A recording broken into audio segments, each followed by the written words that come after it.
निशा और आप देख रहे हो ऐसे न्यूज। आज हमारे साथ चर्चा करने के लिए हैं कमल किशोर कठेरिया सर जी। सर, आपका हमारे चैनल में स्वागत है। जय भीम।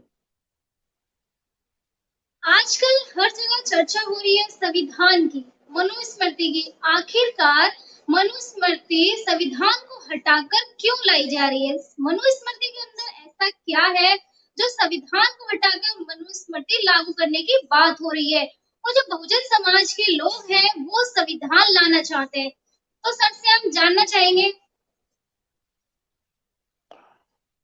देखिए, जब देश आजाद हुआ तो संविधान सभा को इस देश का संविधान लिखने की जिम्मेदारी दी गई और 26 जनवरी 2050 से हमारे यहाँ नया संविधान लागू हुआ, जिसको नवंबर 1949 में स्वीकार किया गया था और 1950 में 26 जनवरी से इसको लागू किया गया।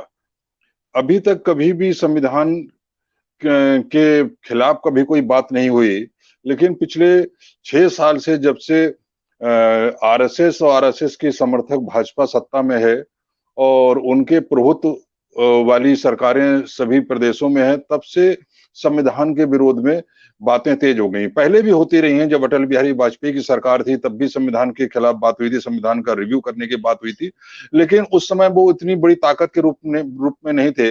लेकिन सन 14 से वो एक बड़ी ताकत बनकर सत्ता में आए हैं और उनका शुरू से ही संविधान पर अटैक है, लगातार है। संविधान के प्रावधानों को तोड़ा मरोड़ा जा रहा है और उनकी कहीं ना कहीं कोशिश है कि संविधान को हटाकर मनुस्मृति को लागू किया जाए। बाबरी मस्जिद जब गिरी थी तब उसी समय ये मांग करी गई थी देश के तमाम साधुओं ने इकट्ठे होकर कि अब जो है समय आ गया है जब देश में मनुस्मृति लागू की जाए।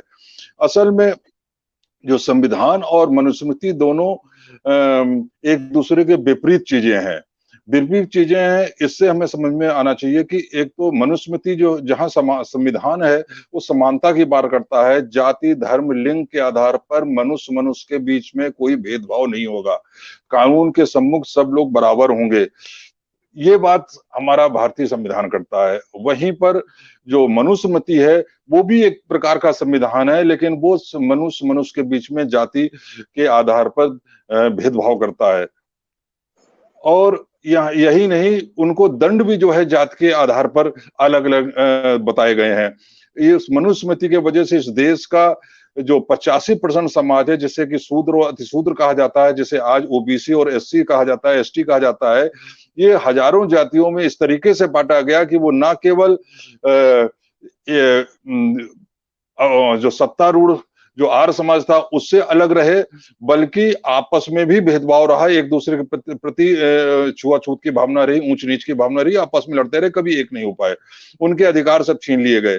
भारतीय संविधान ने उनको उनके अधिकार फिर से दिए हैं, उनको समानता का अधिकार दिया, विकास के मुख्य धारा में आने के लिए विशेष प्रावधान किए गए जैसे कि आरक्षण है।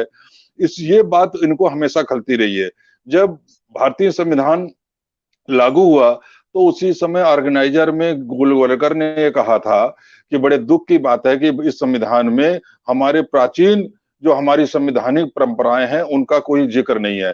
मतलब कि उनको वो जो प्राचीन परंपराएं थी जिनका जिक्र स्मृतियों में है, नारद स्मृति में है, याज्ञवल्क्य स्मृति में है, मनुष्य स्मृति में है, जिसमें सबसे ऊपर मनुस्मृति को कहा जाता है, उनको कहीं पे जिक्र नहीं मिला तो उनको बहुत खल गया था। गोलवलकर ने खुद बाद में अपना बंच ऑफ थॉट जो उन्होंने किताब लिखी है उसमें इस बात को उन्होंने कहा है, स्पष्ट शब्दों में कहा है कि जातियां जो है हमारे समाज की अंग रही हैं और हम इन जातियों के द्वारा समाज की सेवा कैसे कौन सी जाति करी जाए वो स्पष्ट रूप से बताया गया और यही हमारे समाज का आधार रहा है।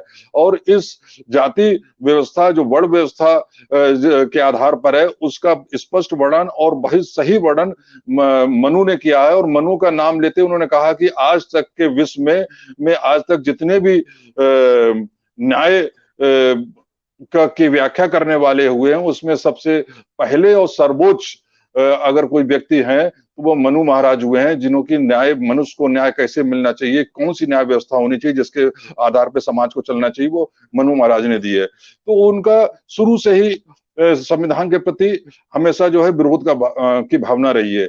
ये बात दूसरी है कि वो कभी इतने मजबूत नहीं हो पाए कि संविधान का खुला विरोध कर सके, लेकिन जैसे जैसे जब वो मजबूत होने लगे उन्होंने उसका विरोध करना शुरू किया। राजस्थान में जैसे ही सत्ता में आए, जब भैरों सिंह शेखावत मुख्यमंत्री थे, तो उन्होंने वहां पर मनु की मूर्ति राजस्थान उच्च न्यायालय में लगाई। ये दर्शाता है कि आप देखिए कि एक तरफ संविधान है, एक तरफ मनुस्मृति है। मनुस्मृति और संविधान दोनों विपरीत हैं, और वो इस बात से भी जाहिर होता है कि बाबा साहब अम्बेडकर ने, जिन्होंने भारतीय संविधान लिखा, उन्हीं बाबा साहब अम्बेडकर ने 25 दिसंबर 1927 को मनुस्मृति को जलाया था। तो वो क्यों जलाया था? क्योंकि वो मानते थे कि इस देश के जो 85% समाज है, उसकी गरीबी, उसका सामाजिक शोषण, उसका आर्थिक शोषण, उसकी सारी विपत्तियों का कारण इस देश की जाति व्यवस्था है।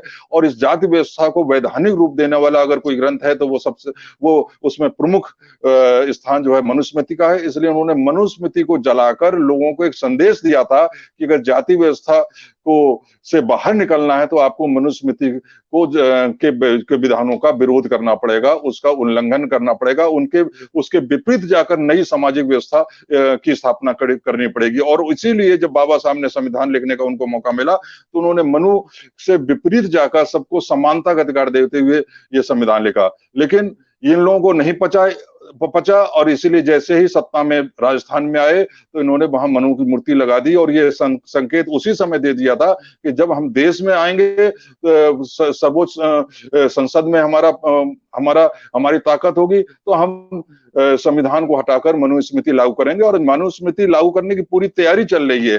आज इनके हाथ में जो इतनी ताकत नहीं है कि भारतीय संविधान को तुरंत तोड़ मरोड़ दें, उसको हटा दें, लेकिन उसके प्रावधानों को धीमे धीमे छिन्न भिन्न किया जा रहा है। इस देश के बहुजन समाज को जो विकास की मुख्य धारा में लाने के लिए हजारों साल से जो जाति व्यवस्था के कारण, मनु की व्यवस्था के कारण जो अधिकारों से विपन्न हो गए थे, उनको मुख्य धारा में लाने के लिए उनको अधिकार जो दिए गए हैं, उनको विशेष प्रावधान दिए गए हैं, उनको खत्म किया जा रहा है या कमजोर किया जा रहा है। तो इसीलिए, क्योंकि उनकी इच्छा है कि किसी तरीके से फिर मनुस्मृति इस देश में लागू हो, और मनुस्मृति ना भी लागू हो तो मनु ने जो विधान बनाए हैं जिसमें कि सारी सत्ता ऊपर के 3 वर्णों के हाथ में है, उस आधार पर ही कोई नया संविधान बने जिसका नाम कुछ भी हो, लेकिन अंतरात्मा मनु की हो, तो वही संविधान होना चाहिए। इसलिए बार बार जब भी कभी अटैक होता है, चाहे न्यायपालिका के माध्यम से हो, चाहे कार्यपालिका के माध्यम से हो, तो बहुजन समाज के लोगों को अपना भविष्य अंधकार में दिखता है। इसलिए वो इन ऐसी चुनौतियों के खिलाफ खड़े हो जाते हैं। वो बात दूसरी की बहुत ही दमखम के साथ नहीं खड़े हो पाते हैं, इसलिए उनके हौसले और बुलंद हैं, क्योंकि हमारे लोग भी उनके साथ जुड़े हुए हैं। तो ये जो आज विषय है बहुत ही महत्वपूर्ण और प्रासंगिक है, क्योंकि आज जितनी भी घटनाएं हो रही हैं वो केवल इस सोच के कारण हो रही हैं। 2 सोचों का आपस में संघर्ष चल रहा है, एक संविधान की सोच है, एक मनुस्मृति की सोच है। इन दोनों के आपस में संघर्ष चल रहा है। जी सर, मनुस्मृति के अंदर शूद्रों के लिए ऐसा क्या लिखा गया है, क्या कहा गया है जिसकी वजह से उसका विरोध किया जाता है? देखिए, जैसे शूद्र है, पहली बात तो हम लोग अक्सर जो है गलतफहमी में आ जाते हैं। हम ये सोचते हैं कि शूद्र जो है, आज का जो एससी है वो शूद्र है। एससी शूद्र नहीं है। एससी को तो अछूत माना गया, अस्पृश्य माना गया है। उसको तो उन्होंने इंसान ही नहीं माना था। जब दूसरे स्मृतिकारों ने बोला कि 5वां वर्ड बना दिया है, तो मनु ने 5वां वर्ड मानने से भी इनकार कर दिया था। मतलब एससी को तो मनु ने इंसान भी नहीं माना था कि अपनी व्यवस्था में रख ले उसको। इसलिए दूसरे लोगों ने आउटकास्ट बोला, 5वां वर्ड बोला, लेकिन मनु ने नहीं माना। और जो शूद्रों के लिए, जैसे कि ये है कि वो धन का जो है संचय नहीं कर सकते, धन इकट्ठा नहीं कर सकते हैं। अगर वो धन इकट्ठा करें तो राजा को उनका धन छीनकर ब्राह्मणों में बांट देना चाहिए। उनको पढ़ने लिखने का अधिकार नहीं। अगर वो पढ़ते लिखते हैं तो उनकी जैसे कि उस समय वेदों को सबसे ज्यादा ऊंचा माना जाता था, तो वेद अध्ययन को सबसे ज्यादा ज्ञान प्राप्ति का माना जाता था। तो ये कहा गया था कि अगर कोई वेद का मंत्र भी अगर पढ़ ले, सुन ले, तो उसके कानों में पिघला हुआ शीशा डाल दिया जाए। अगर वो उसका उच्चारण करे तो उसकी जीभ काट ली जाए। ये वेद एक संकेत है, कहने का अर्थ है कि अगर कोई भी अध्ययन करना चाहेगा तो करना चाहेगा तो अगर वो उसके कानों में पिघला उसे डाल दिया जाएगा, उसकी जीभ काट ली जाएगी। पैसा इकट्ठा करने की कोशिश करेगा तो उसको जो है उससे धन राजा छीन कर ब्राह्मणों बांट दे। इसी प्रकार बहुत सारे प्रावधान हैं जो कि शूद्र समाज को पूरी तरीके से अधिकार विहीन कर रखने के लिए लगे हैं। अगर यहाँ तक कि जैसे कि कोई अपराध है, किसी की हत्या हो गई या किसी ने चोरी करी, तो जो ब्राह्मण के लिए जो शूद्र सजा होगी वो क्षत्रिय के लिए उससे और बड़ी होगी, वैश्य के लिए और बड़ी होगी, और शूद्र के लिए तो बहुत ही भयानक होगी। तो इस तरीके का जो शूद्र, मैंने अभी बताया था कि जो एससी है वो शूद्र नहीं है, एससी शूद्र वो है जो आज ओबीसी कहलाता है, और हम लोग अक्सर उनको ओबीसी कह देते हैं, इसलिए वो ओबीसी जो है मनुवादी व्यवस्था को मजबूत करने में आज भी लगा हुआ, क्योंकि उसे मालूम नहीं कि मनुस्मृति में जितनी गालियां दी गई वो एससी समाज को नहीं दी गई, उनको दी गई हैं। तो इसलिए शूद्रों अतिशूद्रों को ये इस समय सचेत हो जाना चाहिए। ये उनके लिए चेतावनी है कि अगर ये संविधान हट गया तो वो फिर से पुरानी गुलामी वाली स्थिति में आ जाएंगे। जो संविधान ने उनको अधिकार दिए वो अधिकार भी उनके पास नहीं रहेंगे। आने वाली पीढ़ियां को इसका खामियाजा भुगतना पड़ेगा।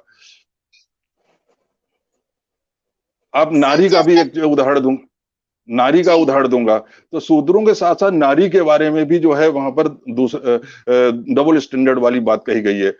नारी को हमेशा गुलाम माना गया है। अक्सर बोला जाता है कि सब प्राचीन काल में नारी जो है गार्गी, लोप मुद्रा, उनकी बातें कही जाती हैं, लेकिन ये अपवाद हैं। एक दो कोई विदुषी हो गई, उनको पढ़ने लिखने का अधिकार मिल गया, लेकिन आम तौर पर स्त्रियों को वहां पढ़ने लिखने का कोई अधिकार नहीं था। मनु ने खुद कहा है कि नारी को बचपन में पिता के संरक्षण में रहना चाहिए, युवावस्था में पति के संरक्षण में रहना चाहिए, और बुढ़ापे में अपने जब उसका पति मर जाए तो उसके पुत्र के संरक्षण में रहना चाहिए। मतलब पूरा जीवन उसको स्वतंत्र जीवन नहीं जीना चाहिए, उसे गुलामी का जीवन जीना चाहिए। वो एक स्वतंत्र कोई निर्णय लेने की अधिकारी नहीं होना चाहिए।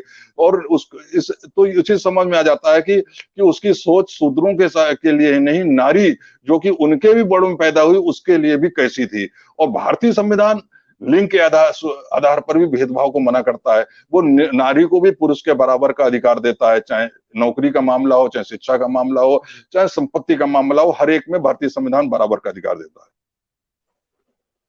सर, जैसा भी आपने बताया कि मनुस्मृति में क्या है क्या नहीं, किस तरह से लोगों को गुलाम बनाती है मनुस्मृति, पढ़ने नहीं दे सकती है, पढ़ने का अधिकार नहीं होता, और संविधान के अंदर सबको समान माना जाता है, पढ़ने का अधिकार होता है, आगे पढ़ने का अधिकार होता है, उसके बावजूद भी फिर से मनुस्मृति लाने का क्या मतलब है? जब बाबा साहब ने मनुस्मृति को जला दिया था और उसकी जगह संविधान बनाया था। इसलिए लाना चाहते हैं कि वो जो लाना कौन चाहता है, जिनको मनुस्मृति विशेष अधिकार देता है, जो इस देश में 15% लोग हैं जिनको मनुस्मृति विशेष अधिकार देता है, सत्ता का अधिकार देता है, चाहे सामाजिक सत्ता हो, चाहे आर्थिक सत्ता हो, चाहे राजनीतिक सत्ता हो, सारे अधिकार देता हो, वही मनुस्मृति को लाना चाहते हैं। इस देश का कोई ओबीसी, चाहे यादव समाज हो, चाहे कुर्मी समाज हो, चाहे कुशवाहा समाज हो, ओबीसी समाज कोई मनुस्मृति को नहीं लाना चाहता है। भले ही वो वोट जो है भाजपा को देता हो, लेकिन अगर बात करी जाए कि क्या मनुस्मृति का आप समर्थन करोगे, तो कोई नहीं करेगा। लेकिन वो बहकावे में आकर उनका साथ देते हैं, को सत्ता में मजबूत कर देते हैं। तो मनुस्मृति कौन लाना चाहता है? जो जिनके अधिकार कम करके हम लोगों के बीच में बांटे गए हैं, सबको बराबर का अधिकार दिया गया है, जो हजारों साल से जिनके पास अधिकार पर वो कुंडली मारकर, सांप की तरह कुंडली मारकर बैठे हुए थे, उनके अधिकार को भारतीय संविधान ने उनसे लेकर सब में बराबर डिस्ट्रीब्यूट कर दिया। तो वो उनको आज तक खल रहा है, और वो चाहते हैं कि फिर से संविधान हट जाए और फिर से कोई मनुस्मृति या मनुस्मृति पर आधारित कोई नया संविधान लागू हो जाए, जिससे कि जो इस देश की जो संपत्ति है, इस देश के जो राजनीतिक ताकत है, इस देश की सामाजिक ताकत है, इन सब पर उनका ही अधिकार पुनः स्थापित हो जाए। तो वही लोग चाहते हैं, और उन्हीं का प्रतिनिधित्व आरएसएस कर रहा है। आरएसएस प्रतिनिधित्व पूरे 100% लोगों का नहीं करता है, 85% तो उनके लिए एक वोट बैंक ही है, उन्हें हिंदू राष्ट्र बनाने का एक माध्यम मात्र है। उनका वो प्रतिनिधित्व तो सिर्फ 15% लोगों करता है। तो 15% लोगों को फिर से अधिकार मिल जाए, पुराने अधिकार जो राजाओं महाराजाओं के समय थे, देश आजाद होने से पहले थे, वो उनको अधिकार दिलाना चाहता है। इसलिए संविधान के बजाय मनुस्मृति की बात किया करते हैं। सर, जो संविधान होता है, चाहे भारतीय संविधान हो, किसी भी देश का जो संविधान होता है, संविधान के अंदर लिखा होता है कि सरकार और केंद्र सरकार और सत्ता जो किस तरह से कार्य करेगी। लेकिन वही सरकार संविधान बदलना चाहती है, तो क्या ये पॉसिबल है? सरकार जो है संविधान बदल सकती है या उसमें कुछ बदलाव कर सकती है, जैसे कि अभी हो रहा है हमारे देश के अंदर? देखिए, ऐसा है, संविधान डायरेक्ट तो नहीं बदल सकती है, लेकिन संविधान के प्रावधानों में अगर आज उनके पास और अगले इलेक्शन में आ जाए 3/4 उनकी अपने बलबूते आ जाएं, उनके सदस्य आ जाएं, तो संविधान में आमूलचूल परिवर्तन भी कर सकते हैं। ऐसा कुछ नहीं कि वो परिवर्तन नहीं कर सकते हैं, लेकिन अभी उनके पास उतनी ताकत नहीं है। लेकिन आज उनके पास जब उतनी ताकत नहीं कि संविधान में बहुत बड़ा फेरबदल कर सकें, तब भी संविधान के प्रावधानों का दुरुपयोग कर रहे हैं। बाबा साहब अम्बेडकर ने एक बात कही थी संविधान के बारे में। बाबा साहब अम्बेडकर ने कहा था कि संविधान कितना भी अच्छा हो, लेकिन अगर उसे क्रियान्वित करने वाले अच्छे लोग नहीं है, तो वो संविधान किसी काम का नहीं। लेकिन अगर संविधान कितना भी खराब हो, उसे क्रियान्वित करने वाले अगर अच्छे लोग हैं, तो वो संविधान भी देश के भले के लिए काम कर सकता है, आम जनता के कल्याण के लिए काम कर सकता है। वही बात यहाँ पर लागू हो रही है। संविधान में तो बहुत सारी चीजें हमारे लिए दी गई हैं, सभी जनता के लिए दी गई हैं, सबको बराबर, इंसान को इंसान मानकर दी गई हैं, लेकिन संविधान को लागू करने वाले इंसान को इंसान नहीं मानते। वो इंसान को हिंदू के रूप में देखते हैं, मुस्लिम के रूप में देखते हैं, क्रिश्चियन के रूप में देखते हैं, सिख के रूप में देखते हैं, वो ब्राह्मण के रूप में देखते हैं, क्षत्रिय के रूप में देखते हैं, लोहार के रूप में देखते हैं, जाटव के रूप में देखते हैं, धोबी के रूप में देखते हैं, एससी ओबीसी के रूप में देखते हैं। तो जब उनकी मंशा इंसान को इंसान के रूप में देखने की नहीं है, तो वो तो दुरुपयोग करेंगे ही। इसीलिए ये सब हो रहा है। अब आप सोचिए कि जैसे बाबा साहब ने संविधान में आरक्षण की व्यवस्था करी। आरक्षण की व्यवस्था करी, आरक्षण क्या है? आरक्षण जो इस देश में हजारों साल से सामाजिक और शैक्षणिक रूप से पिछड़ गए थे, सामाजिक अवरोधों के कारण, जाति व्यवस्था जो है सामाजिक अवरोध, उसके कारण पिछड़ गए थे, उनको उनके हिस्सेदारी, उनका प्रतिनिधित्व विभिन्न संभागों में, विभिन्न स्थानों पर सुनिश्चित करने के लिए आरक्षण व्यवस्था की गई। लेकिन उसको भी कमजोर किया जा रहा है प्राइवेटाइजेशन के द्वारा। आप नौकरी में आरक्षण है, लेकिन नौकरी खत्म करके सारी चीजें प्राइवेट क्षेत्र को दे दी जाएंगी, तो वहां आरक्षण होगा ही नहीं। निजी क्षेत्र में आरक्षण की मांग होती रही, आज तक कोई कभी उस पर सुनवाई नहीं हुई, कभी उस पर कोई डिस्कशन डिबेट नहीं हुई। और अब जो है, जो सरकारी क्षेत्र में जो नौकरियां हैं, वो भी धीमे धीमे करके उन सरकारी क्षेत्रों को भी जो है प्राइवेट क्षेत्र को सौंपा जा रहा है। चाहे ओएनजीसी हो, चाहे इंडियन ऑयल हो, चाहे भारत पेट्रोलियम हो, चाहे रेलवे हो, एयर इंडिया हो, सबको धीमे धीमे प्राइवेट क्षेत्र में सौंपा जा रहा है। तो जब वहां जाएगा तो क्या होगा? एससी ओबीसी के लिए भले ही संविधान आरक्षण रहता है, लेकिन जब प्राइवेट सेक्टर में जाएगा तो वहां आरक्षण तो होगा नहीं। जब आरक्षण नहीं होगा तो मेरिट के आधार पर नौकरी नहीं मिलेगी। अगर एक व्यक्ति कोई एक वैकेंसी है और 2 स्टूडेंट जाते हैं, 2 अभ्यर्थी जाते हैं, और एक एससी का है और दूसरा सो कॉल्ड तथाकथित उच्च जातियों का है, और वो भले ही उसके नंबर जो है एससी या ओबीसी के उससे ज्यादा हो, लेकिन अगर इंटरव्यू लेने वाला अगर सवर्ण जाति का होगा, तो क्या पॉसिबल है कि वो एससी ओबीसी को ले लेगा? वो नहीं लेगा, वो नहीं लेगा। वो उसी को लेगा जो उसकी अपनी कास्ट का होगा या उससे मिलती जुलती सवर्ण कास्ट का होगा, तो उसी को लेगा। तो ये आरक्षण को समाप्त करने के लिए एससी ओबीसी को जो संविधान में अधिकार मिले, वो अधिकार उनके पास ना पहुंचे, उनको रोका जाए, उसके लिए निजीकरण की प्रक्रिया को तेज किया जा रहा है। जाहिर है कि पूंजीवादी समाज जो है वो अपना आर्थिक फायदा उठाए चाहता है। वो उसको उसके लिए सामाजिक कल्याण जो है प्रमुख नहीं है। जैसे कि यूरोप में समाज का कल्याण जो है, पब्लिक वेलफेयर, सोशल वेलफेयर, वहां की सरकारी नीतियों का, वहां की पूंजीवादी व्यवस्था का भी अंग होता है। वहां पर वो जैसे कि अमेरिका में अफर्मेटिव एक्शन कहलाता है। वहां का जनरल मोटर अगर जैसी कंपनियां हैं, वो हर साल अपना जो एनुअल रिपोर्ट देती हैं, तो उसमें बताती हैं कि हमने वहां पर जो ब्लैक हैं उनको ऊपर लाने के लिए अफर्मेटिव एक्शन में कितना पैसा खर्च किया। लेकिन यहाँ के लोग तैयार नहीं है। तो यहाँ के लोग तैयार नहीं, एक तो उनको मुनाफा चाहिए, दूसरा वर्ण व्यवस्था, जातिवादी सोच उनके अंदर भी है। तो ये इसलिए इस प्रावधानों को तोड़ा मरोड़ा जा रहा है, और जिससे कि निजी क्षेत्र में जाए वो सब खत्म हो जाए और इनका कोई अधिकार ना रहे। उसी प्रकार से आप और भी चीजें देखिए। अभी जैसे कि दिल्ली दंगे हैं, अभिव्यक्ति की आजादी है। भारतीय संविधान अभिव्यक्ति की आजादी देता है कि अपने संविधान के दायरे में रहकर मर्यादा का पालन करते हुए आप अपनी बात, अगर सरकार के किसी काम से खुश नहीं है तो अपनी बात आप ओपनली रख सकते हैं। आपको दो समाज में घृणा का वातावरण आप नहीं फैलाएंगे, अगर फैलाएंगे तो आपको जेल होगी। अब सीए और एनआरसी पर मुद्दा हुआ, उस पर लोग विरोध में बैठे शाहीन बाग जैसे जगहों पर तमाम जगह बैठे, लेकिन जेल में किसको डाला जा रहा है? जिन्होंने शाहीन बाग के में जाकर गोली दिखाई, रिवॉल्वर लहराई, उनको जेल में नहीं डाला जा रहा है। जेल में उनको डाला जा रहा है जो वहां पर भारत की एकता की बात करते थे, धार्मिक सद्भाव की बात करते थे, हिंदू मुस्लिम एकता की बात करते थे, उनको जेल में डाला जा रहा है। तो ये कपिल शर्मा वहां पर गया, वो सीधे पुलिस के सामने धमकी दे के गया कि हम इनको सब, आप लोग हो इसलिए मैं जा रहा हूं, 3 दिन के अंदर ये लोग नहीं हटे तो कल हम इनको आके समझा जाएंगे। लेकिन जब दंगा हुआ उसका चार्जशीट में नाम नहीं है। चार्जशीट में नाम किसका है? योगेंद्र यादव का नाम है, अपूर्वानंद का नाम है, जो प्रोफेसर है, जो भाईचारे की बात करते रहे। तो संविधान तो भाईचारे की बात करता है, लेकिन सत्ता में जो लोग बैठे हुए हैं वो भाईचारे की बात करने वालों को जेल में डाल रहे हैं और भाईचारा बिगाड़ने वालों को पूरा संरक्षण दिए हुए हैं। इसलिए संविधान कितना भी अच्छा हो, अगर उसको इम्प्लीमेंट करने वाले अच्छे नहीं है तो बाबा साहब की बात याद रखिए, संविधान आपके काम नहीं आ सकता। क्योंकि संविधान तो को इम्प्लीमेंट करने की जो ताकत है वो संविधान ने ऐसे लोगों को दी है जिनको चुनकर हम लोगों ने भेजा है। आज हमारे साथ चर्चा पे थे कमल किशोर कठेरिया सर जी, जिन्होंने बताया कि संविधान क्या है, मनुस्मृति क्या है, संविधान के अंदर क्या क्या है और मनुस्मृति के अंदर क्या क्या है। तो आप सभी से अनुरोध है कि आपको पता चल गया होगा कि क्या अच्छा है, क्या बुरा है, क्या आपके हक के लिए है, क्या आपके विरुद्ध है। संविधान में आपको गुलामी से बाहर निकालने की बात की जा सकती है, आपको समान अधिकार देने की बात की जा सकती है, शिक्षा के लिए बात की जा सकती है। लेकिन वही मनुस्मृति की बात करें, जैसे सर ने बताया है कि मनुस्मृति ना तो शिक्षा की बात करती है, ना आगे बढ़ने की बात करती है, सिर्फ बात करती है तो गुलाम बने रहने की बात करती है। सर आपका धन्यवाद चैनल से बात करने के लिए। चलिए, जय भीम।